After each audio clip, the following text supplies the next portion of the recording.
Hello అండి. నా పేరు అశోక్. నేను జనరల్‌గా సొసైటీలో జరిగే కొన్ని ఇష్యూస్ గురించి వీడియోస్ చేస్తుంటాను. మనకు తెలుసు చాలా రోజుల నుంచి యూట్యూబ్‌లో ఈ బెట్టింగ్ యాప్స్ దాని ప్రమోషన్ చేసే వ్యక్తుల గురించి ఈ హల్చల్ అనేది యూట్యూబ్‌లో నడుస్తుంది. సో, నాకు తెలిసిన ఈ బెట్టింగ్ యాప్స్ గురించి అండ్ నా సర్కిల్‌లో ఈ బెట్టింగ్ యాప్స్ వాడి ఎంతమంది నష్టపోయారు అనే కొన్ని విషయాల గురించి ఈరోజైతే మాట్లాడుకుందాం. సో, ఈ వీడియో స్టార్ట్ చేసే ముందు ఒక చిన్న ఎగ్జాంపుల్‌తో స్టార్ట్ చేద్దాం. అదేంటంటే, మహాభారతం మనకందరికి తెలుసు. మహాభారతం జరగడానికి మెయిన్ కారణం ఏందంటే, ఒక జూదం ఆడడం అన్నమాట. అన్నదమ్ములే ఒక జూదం ఆడి, ఒక పెద్ద యుద్ధమైతే జరిగిందనమాట. సో, ఇక్కడ అలాంటి పెద్ద పెద్ద వ్యక్తులకే ఈ జూదం వలన చాలా కష్టాలు, ముప్పుతిప్పలు పట్టి అజ్ఞాతవాసం అంట, అరణ్యవాసం అంట, చాలా సమస్యలైతే ఫేస్ చేశారనమాట. సో, అలాంటి వ్యక్తులు ఎంత శక్తివంతులు వాళ్ళు, అలాంటి వాళ్ళకే ఈ జూదం ఆడడం వల్ల కష్టాలు తప్పలేదు. సో, మనమెంత మానవ జాతి మనుషులం. మనకు ఈ జూదం వలన, ఈ బెట్టింగ్స్ వలన ఎన్ని నష్టాలుంటాయో మనకి ఈజీగా తెలిసిపోతుందనమాట. సో, కట్ చేస్తే స్టోరీని. సో, చాలామందేంటంటే ఈ బెట్టింగ్స్ ఎలా వేస్తారు అనేసి మనం జనరల్‌గా మాట్లాడుకుంటే ఆహ్, జనరల్‌గా ఎవరైనా ఇప్పుడు వాళ్ళు చెప్తుంటారనమాట. సో, నిన్న 40,000 ఇన్వెస్ట్ చేశాను. 10,000 ఇన్వెస్ట్ చేశాను. నాకు ఒకేసారి 20,000 వచ్చింది. 50,000 నాకు 1,00,000 వచ్చిందనేసి ఈడ జనరల్‌గా ఫ్రెండ్స్ మాట్లాడుకునేటప్పుడు వాళ్ళు ఈ విధంగా వాళ్ళు ఎక్స్‌పోజ్ చేసి చెప్తారనమాట. అప్పుడేమవుతుందంటే, మనం మనుషులం కాబట్టి ఖచ్చితంగా మనం కూడా ఆటోమేటిక్‌గా ఇన్‌స్పైర్ అయిపోయేసి, ఓహ్! 50,000 వచ్చిందా? మనోడు ఏం కష్టం చేయకుండానే 50,000 వచ్చిందంటే, మనం ఇన్వెస్ట్ చేస్తే మన లైఫ్ సెటిల్ అయిపోతుంది అనేసి, మన దగ్గర అప్పులు లేకపోయినా మన దగ్గర డబ్బు లేకపోయినా గానీ అప్పు చేసి మనం ఇన్వెస్ట్ చేస్తాం. చాలామందేందంటే ఇలానే ఇన్‌స్పైర్ చేస్తామన్నమాట. సో, దీనికంటే ముందు ఇంకోటి ఎగ్జాంపుల్ మాట్లాడుకుందాం. కొంతమంది వీళ్ళు ఆహ్, సొసైటీలో దీన్ని ఒక డిసీజ్ అంటారనమాట. ఏంటంటే ప్రతి ఒక్కరిలోనూ ఉంటది. కానీ దీని గురించి చాలామంది ఓపెన్ అప్ అయ్యి మాట్లాడరు. సో, ఏంటంటే ఇలా డిసీజ్ పాకుతూ వెళ్తుందనమాట. సో, వాళ్ళు ఇన్వెస్ట్ చేశారు, వాళ్ళు ఇన్వెస్ట్ చేశారు. ఖచ్చితంగా మన ఫ్రెండ్స్ సర్కిల్‌లో కూడా ఇలాంటి వాళ్ళు ఖచ్చితంగా ఉంటారు. సో, ఈ బెట్టింగ్స్ యాప్స్ మీద ఇన్వెస్ట్ చేయడం గానీ, ఐపీఎల్ జరిగినప్పుడు కానివ్వండి, లేకపోతే ఇవి ఇవి ఆన్‌లైన్‌లో చాలా బెట్టింగ్ యాప్‌లొచ్చేసినాయి ఇప్పుడు. సో, ఈ ఈ రమ్మీ గానివ్వండి, ఇవన్నీ అలాంటి కోవకు సంబంధించినవి. మనమేందంటే మన దగ్గర డబ్బులుండవు. సో, ఎలాగోలా నైట్‌కి నైటే 24 గంటల లోపలే సో, మనం సావుకారులయిపోవాలనమాట. డబ్బులున్న వాళ్ళయిపోవాలి. సో, అందువల్ల మనోళ్ళు ఈజీగా మనీ ఎలా చేయాలో ఆలోచిస్తారనమాట. సో, మనం చెప్పుకున్నట్లు సొసైటీలో చాలా మందికేంటంటే కష్టపడకుండానే డబ్బులు కావాలనమాట. ఒక రోజులోనే ఫేమస్ అయిపోవాలి. ఒక రోజులోనే డబ్బులు కావాలి. కొన్ని లక్షల కోట్లు కావాలి. సో, ఇలా అలవాటు పడ్డారు కాబట్టి, సో, ఈ ఆన్‌లైన్‌లో ఈ గేమ్స్ ఆడడం కానివ్వండి, ఈ యాప్స్‌ని వాడడం కానివ్వండి, డబ్బులు ఇన్వెస్ట్ చేసి చాలామందైతే లక్షలు పోగొట్టుకుంటున్నారు. సో, దీనితో పాటుగా ఏమవుతుందంటే, ఈ ఆన్‌లైన్‌లో ఇప్పుడేమవుతుందనంటే, ఈ ఆన్‌లైన్ స్కామ్‌లు గూడా వచ్చేసాయన్నమాట. చాలా మంది ఈ వాట్సాప్‌లో లింకులు పంపిస్తే, ఒక లింక్ క్లిక్ చేసి ఆటోమేటిక్‌గా మన బ్యాంక్ అనేది హ్యాక్ అయిపోయేసి, సో, మనం బ్యాంక్ బ్యాలెన్స్ మొత్తం అయితే కొద్ది క్షణాల్లోనే సో, జీరో అయిపోతుందనమాట. సో, ఇవన్నీ ఎలాంటివి సో, ఎలా స్టార్ట్ అయితాయంటే, ఈ ఈజీ మనీ కోసం అన్నమాట. సో, ఇలా మాట్లాడుకుంటూ పోతే సొసైటీలో చాలామంది దొంగతనాలు చేయడం కానివ్వండి, లేకపోతే ఈ రెడ్ శాండిల్ దొంగతనం చేయడం కానివ్వండి, లేకపోతే బ్యాంకులను కొల్లగొట్టడం కానివ్వండి, ఏటీఎంను కొల్లగొట్టడం కానివ్వండి. సో, ఇవన్నీ ఒక రకమైన స్కామ్‌ల గురించే చెప్పుకోవచ్చు. లేకపోతే ఈజీ మనీ కోసమే వాళ్ళు ప్రాణాలను గూడా అర్పించేసి న్ నైట్‌కి నైటే వాళ్ళు సావుకారులయిపోవాళ్ళు, లక్షాధికారులయిపోవాలనేసి చాలా కష్టపడుతుంటారనమాట. సో, నా సర్కిల్‌లో తెలిసినటువంటి కొన్ని ఈ ఆన్‌లైన్ స్కామ్‌ల గురించయితే మాట్లాడుకుందాం. సో, మా ఫ్యామిలీలో ఒక వ్యక్తి ఉన్నాడు. సో, ఆ వ్యక్తి ఏం చేస్తాడంటే, నేను నేను ఫస్ట్ కూలికి పోయినప్పుడు నా నా డైలీ వేజ్ నాకొచ్చిన కూలి ఎంతంటే రూ. 60. సో, నేను చిన్నప్పటి నుంచి ఇప్పటి వరకు కూడా కష్టపడుతూనే ఉన్నా. ప్రపంచంలో పని చేసేవాడికి ఎక్కడికి పోయినా పనుంటది.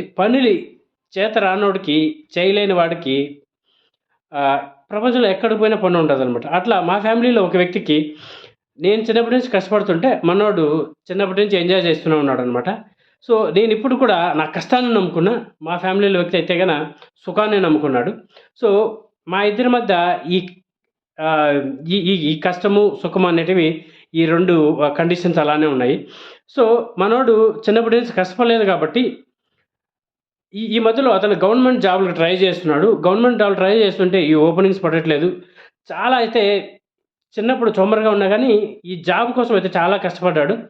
అన్‌ఫార్చునేట్‌గా ఏమైందంటే, ప్రతి ఒక్క జిల్లాకు కూడా కావాల్సిన గవర్నమెంట్ పోస్టులయితే పడలేదనమాట. సో, అందువల్ల పెళ్లి చేసుకున్నాడు. పిల్లలైతే పుట్టారనమాట. ఫ్యామిలీని సర్వైవ్ చేయాలి. ఏదో విధంగా కష్టపడి పోషించాలి గాబట్టి, సో, వ్యవసాయం చేయడానికైతే రాదు. సో, టీచర్‌గా వెళ్ళినా గానీ ఒక 3000 4000 ఇస్తారు. ఒక ఫ్యామిలీనైతే రన్ చేయలేము.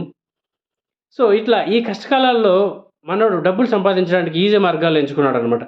సో, దాంట్లో ఒకసారి ఏమైందంటే, ఈ ఆన్‌లైన్‌లో నువ్వు కొంత డబ్బులు ఎంత 1,00,000 గాని, 50,000 గాని, 3,00,000 గాని ఇన్వెస్ట్ చేస్తే, నీకు 6 నెలల పాటు, లేకపోతే సంవత్సరం పాటు, లేకపోతే నీకు జీవితాంతం కాదు గానీ, కొంత టైం వరకు నీకు డబుల్ అమౌంట్ ఇస్తామనేసి ఒక స్కీమ్ పెట్టారంట. మనోడు చిట్లేసాడు. చిట్లేసిన అమౌంట్ కూడా తీసుకొచ్చి ఆల్మోస్ట్ 3,00,000 అయితే ఈ ఆన్‌లైన్ యాపుల్లో పెట్టాడనమాట. 3,00,000 పెట్టి వాళ్ళేం చెప్పారు, రోజు నీకు 6,000 ఇస్తామనేసి ఒక కండిషన్ చెప్పారంట. కండిషన్ అంటే ఒక ఇన్వెస్ట్‌మెంట్ స్కీమ్ చెప్పారు. మనోడు ఈ రోజుకొచ్చే 6,000కి ఆశపడి 3,00,000 అయితే ఆన్‌లైన్‌లో ఒక యాప్‌లో పెట్టాడనమాట. ఆన్‌లైన్ యాప్‌లో పెట్టి మనోడికి ఒక ఆల్మోస్ట్ ఒక 1 మంత్ దాకేమో ఒక 6,000, 6,000 1,50,000 లక్ష అయితే ఇచ్చినారు. ఫైనల్‌గా ఇంకా 1,50,000 లక్ష అయితే ఇచ్చేసరికి ప్లేట్ తిప్పేసి మనోళ్ళు ఆ యాప్ లేదు, ఫోన్ చేయడానికి ఎవరు లేదు. సో, అలా 1,50,000 లక్ష వచ్చింది. 1,50,000 లక్ష పోయిందనమాట. సో, వాళ్ళు స్టార్టింగ్‌లో ఏం చెప్పారంటే, మీరు ఇన్వెస్ట్ చేయండి. మీ డబ్బులు రిటర్న్ వచ్చేతో పాటు మీకు డబుల్ అమౌంట్ ఇస్తామనేసి ఒక ఆశ చూపించి, బాగా చదువుకున్న వ్యక్తి ఈ చదువు రాని వాళ్ళ చేతుల్లో మోసపోయినాడనడానికి ఒక ఎగ్జాంపుల్ అనమాట. ఈ స్కామ్ వచ్చేసి ఈ మదనపల్లి పరిసర ప్రాంతాల్లో జరిగింది. వీళ్ళలో ఓన్లీ చదువుకున్న వాళ్ళే కాదు. వీళ్ళతో పాటు చాలామంది పోలీసు వాళ్ళు, డబ్బులు ఉన్నవాళ్ళు, టీచర్లు గాని చాలామంది ఎవరైతే ఈ ఈజీ మనీకి అలవాటు పడ్డారో అలా ఇన్వెస్ట్ చేసి చాలామంది కొన్ని లక్షలైతే పోగొట్టుకున్నారు. అలాగే ఇదొక ఇన్సిడెంటు. ఇంకొక ఇన్సిడెంట్ గురించి మాట్లాడుకుంటే, సో, ఈ ఐపీఎల్ వచ్చినప్పుడు కానీ చాలా ఈ గేమ్స్ అనేటివన్నీ ఈ బెట్టింగ్ యాప్స్ రూపంలో జరుగుతుంటాయన్నమాట. సో, మనోళ్ళు ఏం చేశారు, ఒకరోజు 10,000 ఇన్వెస్ట్ చేస్తారు. 20,000 వస్తుంది. మరుసటి 20,000 ఇన్వెస్ట్ చేస్తారు. మొత్తం పోతుందనమాట. సో, అలా ఇన్వెస్ట్ చేసి మనోడికి మిగిలింది ఏందిరా అంటే, ఫ్రెండ్ సర్కిల్‌లో ఎవరైతే డబ్బులు ఇస్తారని తెలిసిందో అందరి దగ్గర డబ్బులు తీసుకున్నాడు. ఇంట్రెస్ట్‌కి తెచ్చుకున్నాడు. ఆహ్, పక్క ఊర్లో అడిగారు. అదే ఎక్కడెక్కడైతే డబ్బులు ఇస్తారో అని తెలిసిన అందరి దగ్గర డబ్బులు తీసుకునేసి, సో, స్టోరీ ఏమైందిరా అంటే, ఉన్న కొంత పొలాన్ని కూడా తాకట్టు పెట్టేసి, అప్పులన్నీ ఎక్కువ చేసేసి, ఇక్కడ చెప్పానుగా ఈ చిట్ అమౌంట్ ఎత్తుకొని పోయి కూడా ఇట్లా యాప్స్ పెట్టడం వల్ల, సో, మనోడికి అన్ని డబ్బులు లాస్ అయ్యి ఫైనల్‌గా అతనికి ఉన్న అప్పు వచ్చేసి ఒక 15,00,000 దాకా తేలిందంట. సో, మనోడికి ఒక్క రూపాయి ఇన్‌కమ్ అయితే లేదు. సో, ఒక చోట అప్పు తేవడము, ఇంకో చోట అప్పు కట్టడము. సో, ఇలా చేసి ఈ యాప్స్‌లో ఇన్వెస్ట్ చేసి మనోడి స్టేటస్ ఫైనల్‌గా ఏమైందిరా అంటే, సో, ఒకే ఒక రోజు ఆహ్, తను చెప్పిన మాట ఏందిరా అంటే, నాకు నాకు అర్జెంట్‌గా ఒక ₹1,00,000 కావాలి. లేకపోతే గన సో, నేను రోడ్డు మీద పడిపోతాను. నేను సూసైడ్ చేసుకునేంత పరిస్థితి వచ్చింది. సో, అనేసి చెప్పడం ఉందనమాట. సో, ఇదొక రీజన్. సో, ఫైనల్‌గా ఈ బెట్టింగ్స్ చేసిన లాభం ఏందిరా అంటే, ఏమి తెలియని ఒక వ్యక్తిని ఫైనల్‌గా అప్పులన్నీ చేసేసి అతడు సూసైడ్ చేసుకునేంత ఫైనల్ స్టేజ్‌కైతే వచ్చాడు. ఇదొక రీజన్ అనమాట. అంటే మా ఊర్లో జరిగిన ఒక చిన్న సంఘటన. సో, సెకండ్ సంఘటన గురించి మాట్లాడుకుంటే, ఇంకొక వ్యక్తి వాడు కూడా ఒకే ఒక కొడుకు. అల్లారు ముద్దుగా పెంచారు. బాగా చదువుకున్నాడు. ఎంబీఏలు చేశాడు. వాడు కూడా బెట్టింగ్ యాప్‌లో ఇన్వెస్ట్ చేసి ఏమిలోన్నాడు 12,00,000 అప్పైతే చేశాడంట. సో, అప్పు ఎలా చేశాడంటే, వాళ్ళ మదర్‌కి కిడ్నీ ఫెయిల్యూర్ ఉందని, హార్ట్ ఓపెన్ సర్జరీ జరిగిందని, ఫ్రెండ్స్ దగ్గర ఉన్నోళ్ళంతా 5,000, 10,000 ప్రతి ఒక్కరి దగ్గర తీసుకునేసి యాప్స్ మీద పెట్టి, అక్కడంతా మోసపోయి అంతా మొత్తం జీరో బ్యాలెన్స్ చేసుకునేసి, ఒకరోజు వాళ్ళ మదర్‌కైతే ఫోన్ చేశాడంట. ఫోన్ చేసి, రైల్వే ట్రాక్ మీద పడుకోనున్నాను నేను. నా అప్పు ఇంత 12,00,000 నువ్వు నా అప్పు కడతానంటే మాత్రమే ఇంటికి వస్తానమ్మా, లేకపోతే ట్రాక్ కింద పడి చచ్చిపోతాను అనేసి ఫోన్ చేస్తే, వాడు ఒకడే కొడుకు కావడం వల్ల ఇంకా వాళ్ళ మమ్మీ వాళ్ళ అమ్మ కూడా ఏం చేయలేక, నీ అప్పు ఎంతైనా పర్లేదు నా ఇల్లు అమ్మి కడతాను అనేసి ఒప్పుకొనేసి వాడిని ఇంటికి తీసి పెట్టుకొని వచ్చేసి, వాడికి ఇంట్లో వాష్రూము, వాడు 6 నెలల నుంచి ఇంట్లోనే ఉన్నాడు కానీ వాడు ఏ ఊర్లో ఉన్నాడని ఎవరికీ తెలియదు, కానీ వాడు మాత్రం ఇంట్లోనే ఉన్నాడనమాట.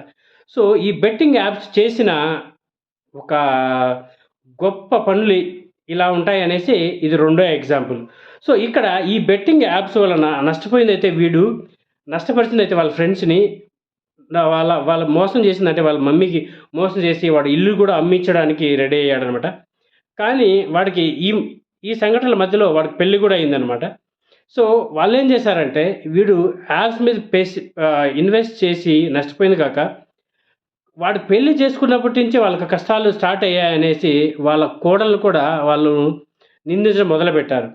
సో వీడికి దూలుండి డబ్బులంతా ఇన్వెస్ట్ చేసి పోగొట్టింది కాక, వాళ్ళ ఇంటికి వచ్చిన కోడలు దాన్ని చాలామంది పల్లెటూరులో మాట్లాడుకుంటారు, కోడలు వచ్చిన ముహూర్తం బాగలేదు.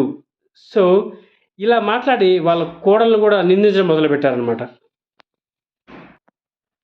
మన సొసైటీలో ఉండే ఇంకొన్ని దరిద్రపు అలవాటు ఏంటంటే, కొత్త కోడలు గాని వాళ్ళ ఇంటికొస్తే, వాళ్ళ ఫ్యామిలీ సక్సెస్ అయితే మాత్రం, కొత్త కోడలు ఇంటికొచ్చింది, మా ఫ్యామిలీ అదృష్టం కలిసొచ్చింది, కోడలు మ మ మంచి ముహూర్తానికి ఇంటికొచ్చింది అనేసి చాలా డబ్బా కొట్టుకుంటారనమాట. ఒకవేళ వాళ్ళ నష్టాల పాలయ్యి, వాళ్ళ కష్టాల పాలైతే మాత్రం, కోడలు వచ్చిన టైం బాగలేదనేసి చాలామంది ఇట్లా స్టోరీలు క్రియేట్ చేసేసి వాళ్ళ కోడళ్ళని నిందిస్తారనమాట. సో నేను చెప్పిన రెండో సంఘటనలో ఏమైందంటే, వాడు దూలుండి యాప్స్ మీద పెట్టి డబ్బులైనా పోగొట్టింది కాక, సో వాళ్ళ ఇంటికొచ్చిన కోడలు ముహూర్తం బాగలేదు, అందువల్ల చాలా కష్టాల పాలవుతున్నారనేసి వాళ్ళ కోడళ్ళకు కూడా వాళ్ళు డైవర్స్ ఇవ్వడానికి డిస్కషన్ చేస్తున్నారనమాట. సో సో ఇలా ఇది రెండో సంఘటన జరిగిందనమాట. సో మా ఊర్లో జరిగిన, అంటే నా సర్కిల్‌లో జరిగిన సంఘటనలు ఇవి. సో ఇప్పుడు ఈ యాప్స్‌ను ప్రమోట్ చేయడం వలన ఇన్ని నష్టాలు మనం చూస్తున్నాం కాబట్టి, కట్ చేసి ఇంకొక సింపుల్ స్టోరీ చెప్తాను. మనం చూస్తుంటాము, ఈ బాలీవుడ్ వాళ్ళు పెద్ద పెద్ద సల్మాన్ ఖాను, షారుఖ్ ఖాను, అక్షయ్ కుమార్ గారు ఈ పాన్ మసాలాకి యాడ్ ఇస్తారనమాట. సో అంత హీరోలుండి ఈ పాన్ మసాలా మార్కెట్ అని కొన్ని కోట్లలో జరుగుతోంది.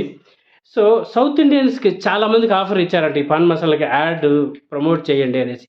కానీ మన సౌత్ ఇండియన్స్ కొన్ని మోరల్ వాల్యూస్ ఉన్నాయి కాబట్టి ఎవరే గాని ఈ పాన్ మసాలాకి అంబాసిడర్‌గా ప్రమోట్ చేయలేదు. సో ఇలా ఒక సొసైటీలో ఒక యాప్ వలన, లేకపోతే కొన్ని గేమ్స్ వలన మన ఫ్యామిలీలు చనిపోతున్నారు, సూసైడ్‌లు చేసుకుంటున్నారు, డైవర్స్‌లు అయిపోతున్నాయి, మంచిగా ఉన్న ఫ్యామిలీలు రోడ్డు మీద పడుతున్నాయి. సో ఇంత జరుగుతున్నప్పుడు ఒక యాప్‌ను ప్రమోట్ చేయడం వల్ల, మీరు చెప్తున్నారు దాంట్లో రిస్క్ ఉందని చెప్తున్నారు, అయినా గానీ ఒక యాప్‌ని మీరు ప్రమోట్ చేయడం వల్ల మీకున్న బ్రాండ్ వాల్యూ, మీకు 20,00,000, 30,00,000 సబ్స్క్రైబర్లు ఉంటారు. మా అన్న దీన్ని ప్రమోట్ చేస్తున్నాడు. సో ఖచ్చితంగా 100 మెంబర్స్ కాకపోయినా ఒక 75%, 50% ఏదో మంచిగానే ఉంటది, మా నాన్న చెప్తున్నాడు అనేసి ఖచ్చితంగా దాన్ని డౌన్‌లోడ్ చేసి దాన్ని వాడడం వల్ల, ఇన్వెస్ట్ చేయడం వల్ల ఖచ్చితంగా వాళ్ళ ఫ్యామిలీలు కూడా రోడ్డు మీద అయితే పడతారు. ఈజీ మనీ అనేది 99% ఎవరికే గానీ వర్కౌట్ అవ్వదు. ఆ 100%లో ఒక్కరికి మాత్రమే ఈ ఈజీ మనీ అనేది వర్కౌట్ అవుతుంది. సో ఈ యాప్స్‌ని ప్రమోట్ చేయడం వల్ల మీరు బాగుంటారేమో కానీ, మీకు తెలివుంది కాబట్టి మీరు ఖచ్చితంగా ఇన్వెస్ట్ చేసినా చేయకపోయినా ప్రమోట్ చేసి మీకు డబ్బులొస్తే, తెలియని అమాయక ప్రజలు, ఒకవేళ మా అన్న ప్రమోట్ చేసిన మా అన్న మంచోడు, ఖచ్చితంగా ఏదో ఒక బెనిఫిట్ ఉంటదని వాడు ఇన్వెస్ట్ చేస్తే, వాడు రోడ్డు మీద పడిపోవడమే కాకుండా వాళ్ళ ఫ్యామిలీలు సూసైడ్ చేసుకునే పరిస్థితులైతే వస్తాయి. సో దీన్ని ఖచ్చితంగా బ్యాన్ చేయాలి. ఎవరే గాని ప్రమోట్ చేయకూడదు. ఎందుకంటే సొసైటీ బాగుంటే సొసైటీలో ఉండే మనమందరం బాగుంటాం. మన పక్కింటోడు బాగుంటే మనం బాగుంటాం. సో సొసైటీ బాగుంటే రాష్ట్రాలు, జిల్లాలు, దేశాలు, ఖండాలు, ప్రపంచాలు బాగుంటాయి. కాబట్టి ఎవరు ప్రమోట్ చేసినా గానీ ఒక్కరికి దీనివల్ల నష్టం జరుగుతుంది అని భావిస్తే ఖచ్చితంగా మీరు ప్రమోట్ చేయకుండా మానేయండి. ఎందుకంటే సొసైటీ బాగుండాలి. మీకు డబ్బులొచ్చేసి మీరు బాగుంటే కాదు, సొసైటీ కూడా బాగుండాలి. సొసైటీలు బాగుంటేనే ఖచ్చితంగా అందరూ బాగుంటారు. సో ఇప్పుడు నాగభూషణ గారి గురించి 4 మాటలు మాట్లాడతాను, ఎక్కువ మాట్లాడను.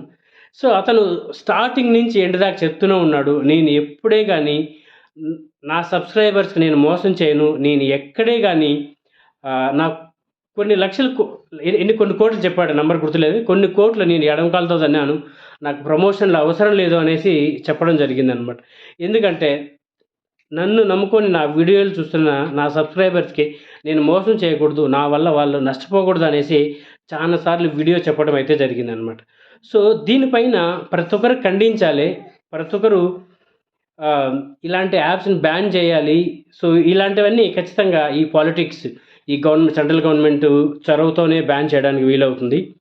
సో, ఒకసారి ఈ టిక్ టాక్ యూజర్స్ చాలా వల్ల ఫ్యామిలీ గొడవలవుతున్నాయి, డైవర్స్ అయిపోతున్నాయనేసి ఒక గవర్నమెంట్ దృష్టికి తీసుకెళ్ళినప్పుడు కూడా వాళ్ళు ఫైనల్‌గా ఏం చేశారు, ఆ టిక్ టాక్‌ని బ్యాన్ చేశారనమాట. అలానే ఏ అయితే ఈ బెట్టింగ్స్ యాప్స్ ఉన్నాయో, ఎక్కడైతే ఈ జూజం లాంటివి వాడుకొని ఫ్యామిలీలు నష్టపోతున్నారో, అలాంటి యాప్‌లన్నీ ప్రమోట్ చేయడం బంద్ చేసి సొసైటీని కాపాడవలసిన బాధ్యత మనందరి పైన, ఈ చదువుకున్న వాళ్ళ పైనే ఉందనమాట. సో, ఒకప్పుడు ఏందంటే, ఒక పెద్దవాళ్ళు చెప్తే ఇంట్లో వాళ్ళందరూ విని దాన్ని పాటించేవాళ్ళు. ఇప్పుడు ప్రతి ఒక్కరు ఇండివిడ్యువల్ డెసిషన్ మేకర్స్ అయిపోయారు కాబట్టి, తల్లిదండ్రుల మాటలు లేవు, లేకపోతే భార్యాభర్తల మాటలు లేవు. వాళ్ళ ఇష్టం వచ్చినట్టు ఓన్‌గా థాట్స్, వాళ్ళ చేతిలో డబ్బులున్నాయి ఇన్వెస్ట్ చేయడం, నష్టపోయిన తర్వాత సూసైడ్ చేసుకునేటప్పుడు మాత్రం ఫ్యామిలీ‌లకి చెప్తారనమాట. నాకు ఇన్ని అప్పులయిపోయింది. సో, నాకింక మిగిలింది సావే శరణం అనేసి చెప్తారనమాట. సో, వీటికన్నిటి బంద్ చేయాలంటే ఎలాంటివైతే ఈ సొసైటీకి హార్మ్ చేసే యాప్స్ ఉంటాయో, అలాంటిని దయచేసి యూట్యూబర్స్ ఎవరే గాని ప్రమోట్ చేయొద్దండి. ఎందుకంటే సొసైటీని కాపాడవలసిన బాధ్యత మనందరి మీద ఉంది కాబట్టి. సో, నాకు తెలిసిన వేలో నేను ఈ బెట్టింగ్ యాప్స్ మీద మాట్లాడాను. ఈ వీడియో నచ్చిందనే అనుకుంటున్నాను. సో, జై హింద్.